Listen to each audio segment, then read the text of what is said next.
Welcome everybody back to episode 1 of the Weekly Buzz, back for a second season here in the 2021 summer. I'm your host, Nick Zelaya, and I'm really happy to be bringing this show back. It was a ton of fun last year, got 4 episodes out, but back again, another longer season, and we're pumped to get things started. Episode 1's got a ton of things jam-packed in it. We're going to look at a couple highlights from this past week. I sat down with Alec, Ritch, and Davis Kopp and talked to them about the Bees, life in Connecticut. You know, they're from California and all of that. So it's been an adjustment, but they are having a good time. And then we also look at our 3 Bees of the week, thanks to our fantastic writer, Ben Berg. But starting things off in this episode, let's take a look back at a couple wins for the Bees this past week. And they had a big one against the in-state rival, the Norwich Sea Unicorns. Let's take a look at the highlights right here. The Sea Unicorns were able to get out to an early 2-1 lead over the Bees, but Jake Hyde, he had other plans, grounding that one hard into right field. That would score Ryan Bagdasarian and tie this game. And for the Sea Unicorns, it went all downhill from there. Later in the top of the 3rd inning, now up to the bat, Jack Schur, Oppo, he crushes that into left field. The 2 Norwich defenders just forget how to catch a baseball. That will score 2 runs for the Bees. A 2 RBI triple for Jack Schur out of Wesleyan. Then later on in the game, top of the 4th inning, this time Luke Masick lines one over the head of the Norwich shortstop. 2 more runs come to score. The Bees led 11-2 over Norwich, and it's only the 4th inning, and to cap things off, Jake Hyde once again grounding one up the middle. This capped off a 3-for-5 day for the first baseman, scoring another one. The Bees would go on to win 13-6 and improve their record to 11-12. Now I'm very happy to bring on to the show a couple Bees members who are having a pretty good season, one who's been here the entire time and another that just joined the team. We've got Alec Ritch from Middlebury College and Davis Kopp from the University of Utah. So without further ado, let's get them on here. Now very happy to be joined by a couple Bees members here on episode 1 of the Weekly Buzz. We got right fielder Alec Ritch and then Davis Kopp, who hasn't decided what position he likes best. Guys, thank you for joining the show, episode 1. Yeah, thank you for having me on. It's been a fun summer, so thank you for checking in with us. Yeah, excited to just be getting here, and thanks for having me. Now, first I want to ask how you guys got here, because obviously it's a long trip across the country, but you play your college ball on the East Coast. You are out on the West Coast. You've known Alec a bit. So starting with you, Alec, how did you get to play for the Bees and here in the Futures League? Yeah, so the owner of the team, Mr. Smith, Brad Smith, he's a Middlebury alum. His son Sammy plays up in Middlebury with me, and he's awesome. And our coach also, obviously, coach from Middlebury. So kind of all just fell into place. He told me in September, October, asked me if I wanted to play for New Britain. I only heard, great things about it, so I was pretty stoked to be able to play here, and said yes pretty quick. So that's how I got here. It's pretty simple for me. And then you just joined last week, so you're new to the team. How did that all work out? So Alec actually helped me out getting here. I was talking to him just kind of my plans for the summer, plans for next year, and what was kind of going on with him. And the setup here sounded way better than any opportunities I thought I would have had other places. And it was a pretty immediate after I got to I talked with my coach at Utah, talked with Coach Shawnee here, and it sounded like a great deal. So it was I think I said yes, and I was here within the next 48 hours. So it was a pretty quick turnaround, but excited to get out here.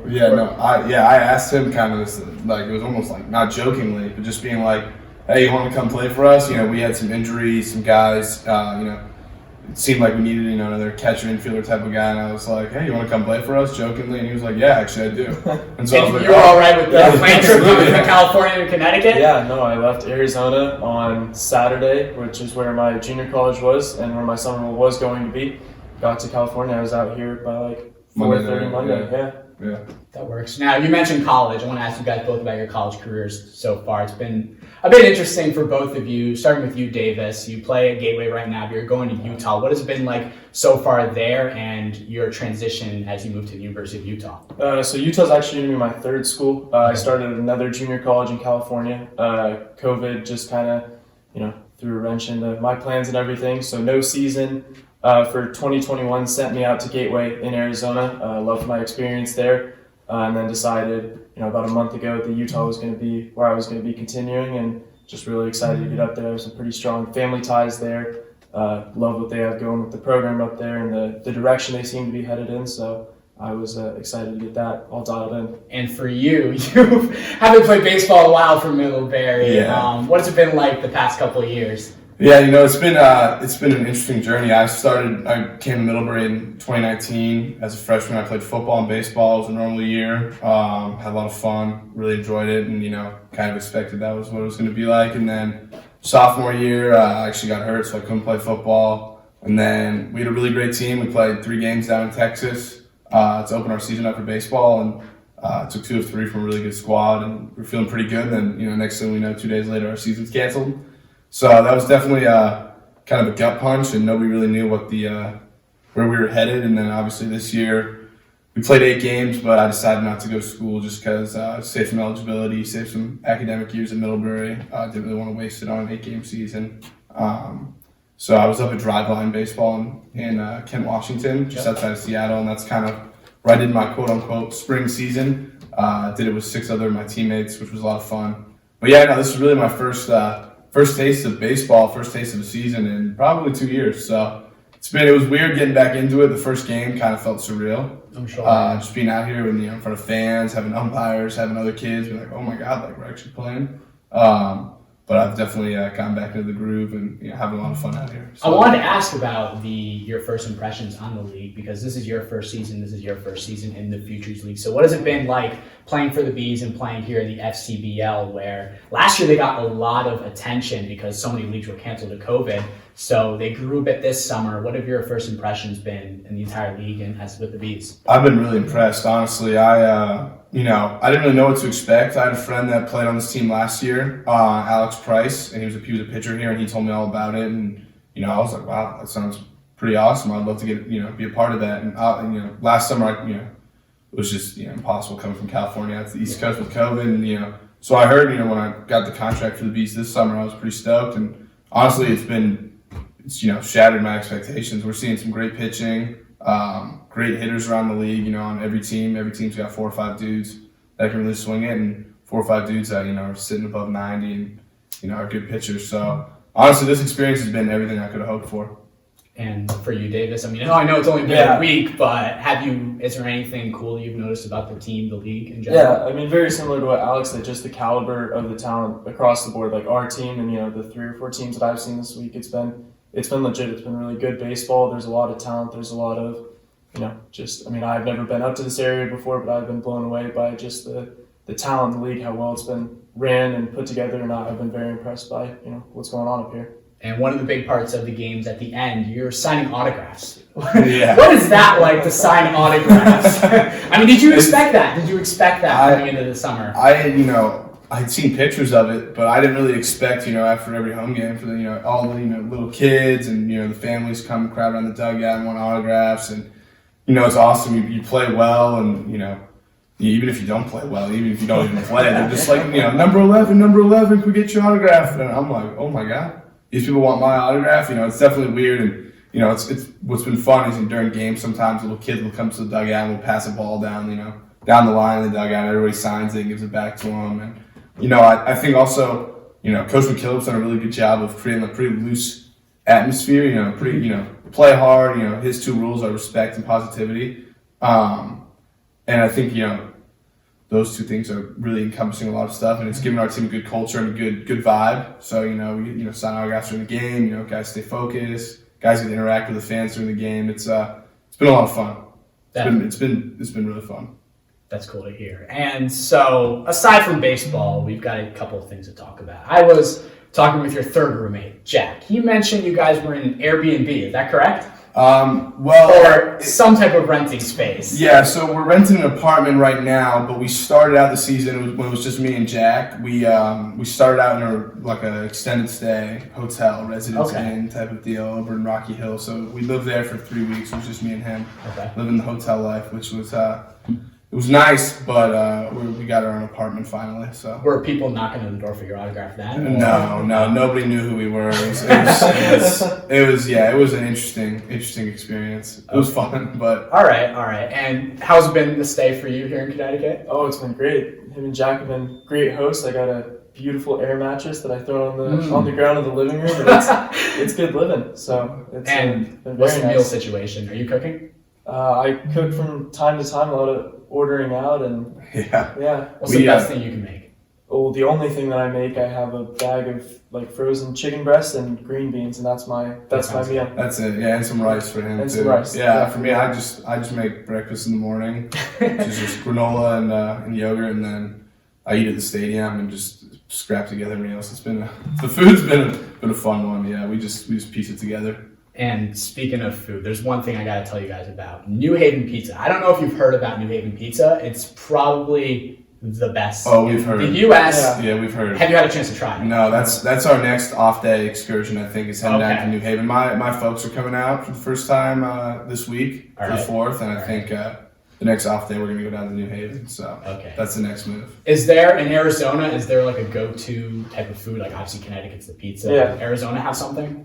So it's actually funny that you say pizza. Like I know when you think of Arizona, like pizza is not the first place that you think of, but there's a place in Phoenix, like 20 minutes from where I live, called Pizzeria Bianco. Okay. And it's like, when they I don't want to like offend you or anything with like saying other pizza's better, but like my expectations for like what it should be here are pretty high, because this place, like what's the really good place in New Haven called? Pepe's? Pepe's, yes. Okay, so like USA Today has like Pepe's at number 1, and this place is number 3 in the country in Arizona. So so there's some competition. There's some competition. All right, you guys need to keep me posted about your trip. Yeah, I need to know about this. I hear. I'm not offended in any way, because I'll have people from Chicago telling me their pizza's better than Connecticut, and it's just absolutely false. Real quick, going back to baseball, I said I wasn't going to, but I will. Who's faster than you? Is there anyone faster than you? On our team? On your team, yes. Is there someone you can call out and easily beat in a race? On our team in New Britain, no, you're not faster than me. No, you could easily beat in a race. Oh, I could, yeah. No, I would say, just let me think real quick. I mean, Donahue would put it in a good bid, but I think I'm faster than him. I'd say the only guy that might give me a run is Bagasarian. He's pretty fast too, so yeah, I'm not gonna, I don't like to, call people out or anything, but me and Bags, if we were to do a little 30-yard, 40-yard race, I'd be curious to see. Yeah, it'd be close. He's the only guy though. Because you're near the top of the league in stolen bases. Yeah, you might be leading it. I haven't checked the standings. Yeah, no, I do like to pride myself in stealing bases. Okay. We do it at school a lot, and I, honestly, this is another funny thing. So I've been hitting leadoff in Bags. It's been hitting behind me, Bags and Broadhurst, the 2 Eastern boys, and they've absolutely been tearing it up. But Bags is a little bit more of I wouldn't call him a free swinger, but he doesn't like to wait around. So I probably would have 5 to 6 more stolen bases this year if he just would have taken the pitch. But half the time he swings, and all those times I think he just hits a ground ball like to where second base would be standing. Yeah. So I always joke with him that he owes me a couple hits. Okay. Because I make those happen for him. But all joking aside, he's having a great year. All right, yeah, he is. The top of the lineup is very strong right now for the team. Now, let's talk some MLB. Who are your guys' teams? I'm a Dodgers guy. Dodgers makes sense. I'm an A's guy. A's guy. Yeah. Okay. What are your thoughts on their season so far? They've been hurt. Bellinger just got back, but he's down bad for sure. Yeah. So they need a couple weeks. It's the middle of the season. I'm not worried about it. They'll finish strong. They're going to make another run for sure. So are you worried about the Giants at all? No, they're the Giants. They're the Giants. What about the Padres? They can swing it a little bit. They're legit. Okay. And your thoughts on the AL West? Yeah, the A's are an interesting team every year. Every year we just kind of fly under the radar. It's just sneaky have like probably the second or third best record in the league right now. And then it comes to October and we'll find a way to mess it up. So honestly, for me, I'm not expecting much. So I'm just along for the ride. Hopefully they make some noise in October, but as long as they do better than the Astros, I'm happy with that. That makes sense. Yeah. Now you guys you've been living here for a few weeks now. You just made your trip. Compare Connecticut to California. Will you do that? Are there any better things in Connecticut? I won't be offended in any way. I've been living here for 6 years, and I have trouble finding things to do in Connecticut. Yeah, we don't have a ton of free time. We're playing a lot of baseball. Of course. So, I'll compare a couple of things real quick. I'll do weather. The weather in California is just better. It's so humid out here. That's kind of been the biggest thing I've noticed. We've had some weird rain, just randomly it will just start raining, which I'm not really used to. It's just it's raining all of a sudden. It does that, yeah. But, honestly, the weather has been pretty nice out here, but I would say the humidity is one thing that's different. The baseball, though, honestly, the baseball here is pretty good comparing out to California, us California boys, at school, I kind of, like to mess around with the Connecticut kids. They're always like, oh, our baseball's good, blah, blah, blah. I'm like, oh, you haven't been to California. But, on the record, I will say the baseball out here is really good. And might be as good as California baseball. There's some legit talent out here. Otherwise, I don't have much to compare. We haven't gone to the beach yet, so that's another excursion that we can compare. California might have the upper edge on that. Trust me. Yeah. Well, I heard the Atlantic is a little bit warmer than the Pacific, so that might be nice. I would recommend water shoes. If you go in there with lots of comfort, because you will step on lots of rocks. Okay, good to know. I promise. Yeah, I promise on that. Have you noticed anything about Connecticut that's bad? No, I mean, the weather was a big thing. Like, the day that I showed up here, it rained, which was, like, quite literally the first time I had seen rain since, like, last November. Like, it did not rain at all when I was home in California, 0 times when I was in Arizona. So I was like, oh, I forgot what this was like.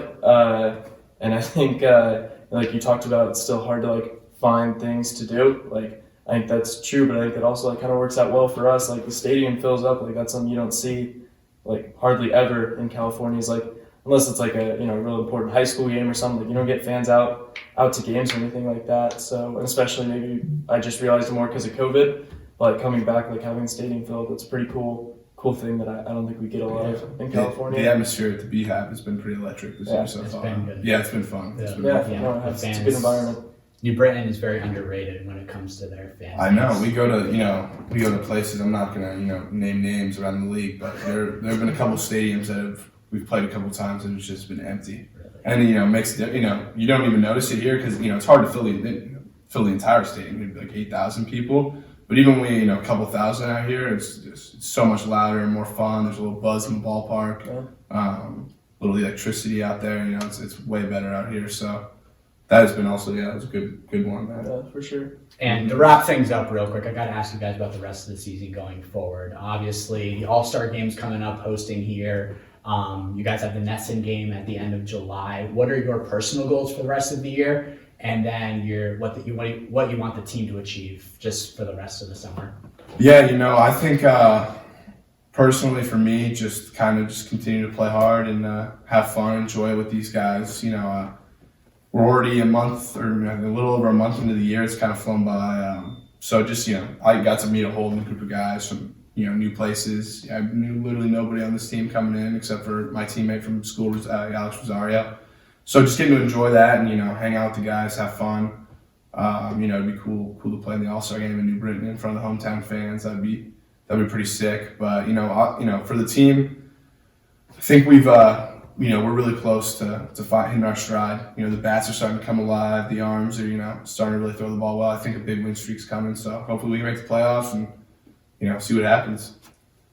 Yeah, I think for me personally, just kind of being around all these, guys that are really talented baseball players, I think I want to continue to learn from them and really, sit there and pick their brain. And, I get to do it with him. I think he really knows his stuff hitting wise, and I get to ask questions with the coaches, the other players. I think I really want to just continue to grow as a player and develop, and then as a team, like he said, we're really starting to figure it out. I know I've only been here a week, but just from what they've said about the last month or so, kind of figuring things out and really just tearing it up at the end of the season, make some noise in the postseason for sure. Make a big run. Playoffs will be fun. I saw last year what they did with the series up in Nashua, and all the fans and everything. So I think championship series in New Britain would be pretty awesome. So I think the people around here would really embrace it and be pretty cool to see. Luckily, we got 40 games left to figure it out. So. Yeah, we got a while. It's a long season. Baseballs are a long season. Anyways, thanks so much for coming on, guys. It's been an absolute blast. This has been Alec, Ritch, and Davis Kopp, a couple Bees members here on episode 1 of the Weekly Buzz. Hope to have you guys on again sometime soon. Good luck the rest of the year. Thank you very much. Yeah, appreciate it. Thank you. Thanks so much to those two for coming on the show. Stay tuned to the Weekly Buzz all summer. Plenty of more guests and your favorite Bees players coming on this show. But now, let's get to the 3 Bs of the week. Ben Berg, our writer, started this just a couple weeks ago to give a shout out to the 3 best players from the past week who performed the best throughout the 6 or 7 games, whatever it may be. So let's take a look right here at who he has for his 3 Bs of the week. Leading off our list is Ryan Bagdasarian, who for a second straight week found himself on the top of this list. In 4 games, he totaled 6 hits, 8 runs, 2 RBIs, a triple, and a home run. He was all over the bases and made a number of stellar catches in center field as well. He is now first on the team in batting average and second in OPS. Second, we've got Luke Broadhurst, and with Bagazarian and Alec Ritch often occupying the leadoff spot in New Britain's lineup, Broadhurst has been the power man in this Bees lineup. In 4 games this week, Broadhurst collected 6 hits, 7 runs, 4 walks, 2 RBIs, and only 2 strikeouts. He leads the team in OPS and is second in batting average. And finally, we've got Jagger Duquette. And it's rare to see a pitcher who can offer both length and quality out of the bullpen, but Duquette, he does both of those. In 2 appearances this week, the righty allowed only 1 run in 4 1/3 innings while striking out 8 of the 15 batters he faced. And that will wrap up episode 1 of the Weekly Buzz here in season 2 of the show during the 2021 summer. It's been an absolute blast so far, and I'm excited to keep things going throughout the summer with the show and the Bees as they climb their way back into the playoff picture and make a big run into the playoffs. Thanks again to Alec and Davis for coming on to the show, and of course Ben for giving us our 3 Bs of the week. Make sure you go to nbbs.com to get your tickets for some games. We got plenty of games this week. A doubleheader today against Worcester. Thursday we're playing against Nashua, and then Saturday, right before the 4th of July, come out, watch the Bees play the Starfires, and then a nice fireworks show at the end. Thank you everyone for tuning in, and we'll see you in the next episode.